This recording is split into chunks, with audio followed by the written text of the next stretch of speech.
μπήκα μέσα κάποια στιγμή σε ένα site, εκεί που website που έψαχνα να βρω, ξέρετε, αυτά τα εναλλακτικά και τα διαφορετικά, στα οποία έχω πολύ μεγάλη αδυναμία, και βρήκα το tradenow.gr. Μετά από κάποιες μέρες παίρνω ένα σχετικό μήνυμα, ένα mail που μου λένε τι είναι το tradenow.gr. Είναι μια πλατφόρμα ανταλλαγών. Ο Γενικός Διευθυντής της πλατφόρμας, ο κύριος Γιάννης Δελιγιάννης, είναι κοντά μας για να μας εξηγήσει πρώτον τι είναι αυτό το tradenow.gr. Κύριε Δελιγιάννη, γεια σας. Καλησπέρα κύριε Αβίδου. Τι κάνετε? Καλά εσείς. Τι είναι το Trade Now? Το Trade Now. Το Trade Now είναι μια πλατφόρμα ανταλλαγής προϊόντων, υπηρεσιών και ακινήτων, όπως το είπατε κι εσείς. Είναι η πρώτη που έχει δημιουργηθεί στην Ελλάδα. Είναι αυτοματοποιημένη και είμαστε live από τις 9 του Γενάρη. Α, καινούργοι είσαστε. Φρέσκοι. Πώς πάει λοιπόν? Να δούμε λίγο ποια είναι η φιλοσοφία σας. Η φιλοσοφία μας είναι ότι βρισκόμαστε σε μια εποχή οικονομικής κρίσης, ύφεσης, επιχειρηματικής αδράνειας και πάρα πολλοί από εμάς είτε έχουμε κάποια πράγματα στο σπίτι μας που δεν τα χρειαζόμαστε και θα μπορούσαμε να τα ανταλλάξουμε για κάτι άλλο που το έχουμε ανάγκη, είτε ως ελεύθεροι επαγγελματίες ή επιχειρήσεις να δώσουμε κάποια υπηρεσία ή κάποια διάθετα προϊόντα που έχουμε για να μπορέσουμε να κερδίσουμε έτσι εμείς κάποιες άλλες υπηρεσίες και να μην χάσουμε ρευστότητα από τις συναλλαγές μας. Ναι. Αυτό τραβάει. Με ποια είναι το λέω? Είναι πια στην κουλτούρα μας? Στην κουλτούρα την ελληνική δεν είναι ακόμα. Είναι κάτι το οποίο προσπαθούμε πάρα πολύ να το δημιουργήσουμε και να το περάσουμε στα μέλη μας και στο κοινό που το ενδιαφέρει. Αλλά είναι κάτι το οποίο στην Αμερική δουλεύει πάρα πολλά χρόνια, Αμερική, Αυστραλία και Καναδά. Μόνο να πω, το 2012 στην Αμερική έκανε ο τζίρος από τις ανταλλαγές έφτασε τα $12 δις. Είναι περίπου το 7% της αμερικάνικης οικονομίας των μικρομεσαίων επιχειρήσεων βασικά. Και νομίζουμε ότι είναι κάτι το οποίο στην Ευρώπη ξεκινάει τώρα και έχει πολύ μεγάλο μέλλον μπροστά του. Ναι. Τώρα, πώς θα πείθατε τον Έλληνα που είπατε, δεν είναι στην κουλτούρα μας, έστω να μπει μέσα και να κοιτάξει, τι θα βρει? Τι θα βρει? Αυτό που έχουμε κάνει, κάναμε διάφορες καμπάνιες. Ξεκινήσαμε από το κλασικό μαραθώνιο Αθηνών, όπου ήμασταν επίσημοι υποστηρικτές. Εκεί πήγαμε και προβάλαμε ουσιαστικά τη φιλοσοφία, την ιδέα μας και την πλατφόρμα την ίδια.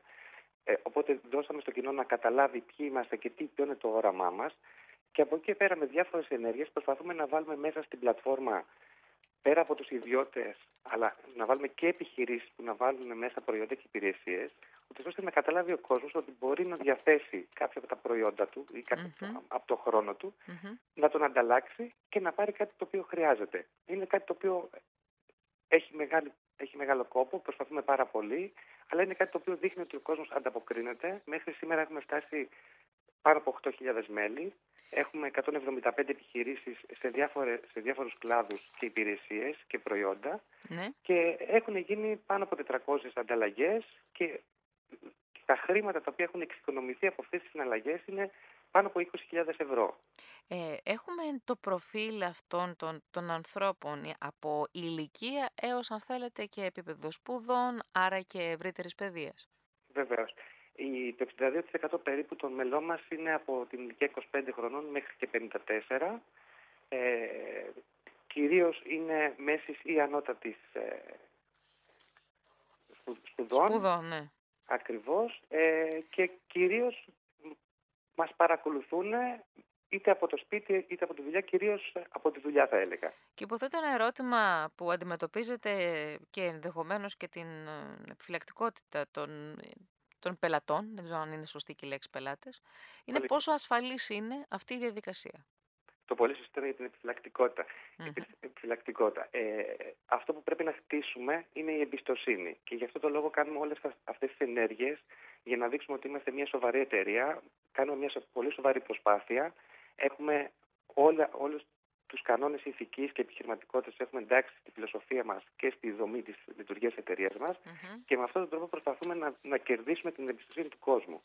Πέρα από αυτά, η ίδια η πλατφόρμα στο τελευταίο βήμα της ζητάει από τα μέλη που ολοκληρώνουν μια ανταλλαγή να αξιολογήσουν την ανταλλαγή που έκαναν, ούτως ώστε να αυξηθεί η εμπιστοσύνη των μελών που διαχειρίζονται σωστά αυτό που λέγεται ανταλλαγή μέσα στην πλατφόρμα. Εντάξει, τώρα, ξέρετε, για μας, δηλαδή για την ομιλούσα τέλος πάντων, για μένα είναι πάρα πολύ συνηθισμένο και βρίσκεις και πολλές λύσεις και ενδεχομένω και εναλλακτικές που δεν τις είχες καν στο μυαλό σου. Δεν ξέρω πώς θα μπορούσατε να πείσετε τους λίγο μεγαλύτερους, αλλά σιγά σιγά και λόγω της ανάγκης, ένεκα που λέει και ο λαός, θα έχετε και περισσότερους. Σας ευχαριστώ πάρα πολύ, κύριε Δελιγιάννη. Εγώ ευχαριστώ Να πάρα είστε πολύ. Να είστε καλά. καλά.